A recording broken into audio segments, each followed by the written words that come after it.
ആത്മബന്ധുക്കൾക്ക് വിനീതമായ നമസ്കാരം. ഈ ലോകത്തിൽ എല്ലാവരും ക്ഷേമ ഐശ്വര്യങ്ങൾ ഉണ്ടാവാൻ കാക്ഷിക്കുന്നു.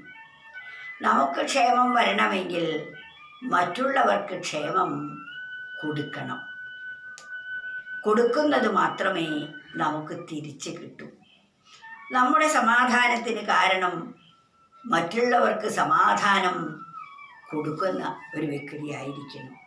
മറ്റുള്ളവർക്ക് സമാധാനത്തെ കെടുത്തുന്ന ഒരാൾക്ക് ഒരിക്കലും സമാധാനത്തോടുകൂടി ജീവിക്കാൻ സാധിക്കുകയില്ല. സമാധാനം വസ്തുക്കളിൽ നിന്നല്ല, നമ്മുടെ മനസ്സിൻ്റെ സ്വസ്ഥതയാണ് സമാധാനം എന്ന് പറയുന്നത്. അതിനാൽ ക്ഷേമം സമൂഹത്തിനേകാൻ സ്വാർത്ഥമോഹം ത്യജിക്കുവീനെന്നും സ്വാർത്ഥത്തിലൂന്നുന്ന കർമ്മങ്ങൾ മർത്യൻ്റെ മാർഗം പിഴച്ചെന്ന് വ്യക്തം.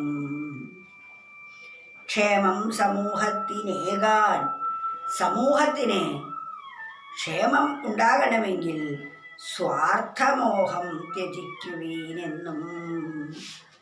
സ്വാർത്ഥമോഹം, എൻ്റെ കാര്യം മാത്രം, എനിക്ക് മാത്രം സുഖം വേണം, എല്ലാം എനിക്കാവണം എന്ന തോന്നൽ ഉപേക്ഷിക്കണം.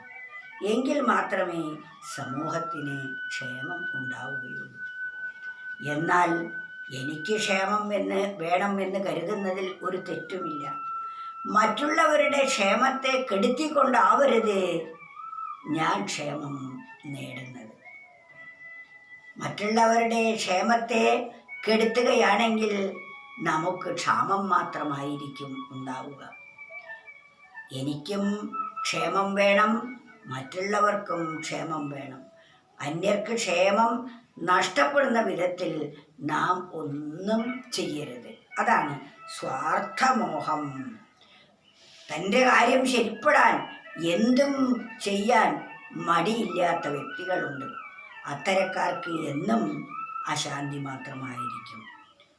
അതിനാൽ സ്വാർത്ഥത്തിലൂന്നുന്ന കർമ്മങ്ങൾ മർത്യൻ്റെ, തൻ്റെ സുഖം മാത്രം, മറ്റുള്ളവരെ എങ്ങനെയെങ്കിലും ആവട്ടെ അതിൻ്റെ നോട്ടമേ ഇല്ല, എൻ്റെ മാർഗം ശരിപ്പെടണം എന്ന് മാത്രം കരുതി ജീവിക്കുന്നവരുടെ ജീവിതമാർഗം പിഴച്ചതാണ് എന്ന് നാം മനസ്സിലാക്കണം.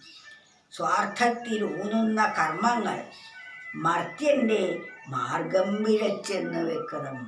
സ്വാർത്ഥത്തിലൂന്നുന്ന, എൻ്റെ കാര്യം മാത്രം, എൻ്റെ പാടത്ത് മാത്രം വെള്ളം വേണം, മറ്റുള്ളവരുടെ പാടത്ത് വെള്ളം നിൽക്കുന്നത് എനിക്ക് പ്രശ്നമല്ല എന്ന് കരുതി എൻ്റെ കണ്ടത്തിലുള്ള വെള്ളം മാത്രം കെട്ടി നിർത്തുന്നത് സ്വാർത്ഥതയാണ്. എന്നാൽ എൻ്റെ കണ്ടത്തിൽ നിന്ന് കവിഞ്ഞൊഴുകുന്നതെങ്കിലും താഴത്തെ കണ്ടത്തിലേക്ക് പോകട്ടെ എന്ന് കരുതാത്തവരാണ് സമൂഹത്തിന് ഇറ്റിക്കടിയായിരിക്കുന്നത്. അതാണ് അവരുടെ മാർഗം പിഴച്ചതാണ്. അവർക്കൊരിക്കലും ശാന്തി ഉണ്ടാവുകയില്ല. ക്ഷേമം സമൂഹത്തിനേകാൻ സ്വാർത്ഥമോഹം ത്യജിക്കുവീനെന്നും സ്വാർത്ഥത്തിലൂന്നുന്ന കർമ്മങ്ങൾ മർത്യൻ്റെ മാർഗം പിഴച്ചെന്ന് വ്യക്തം.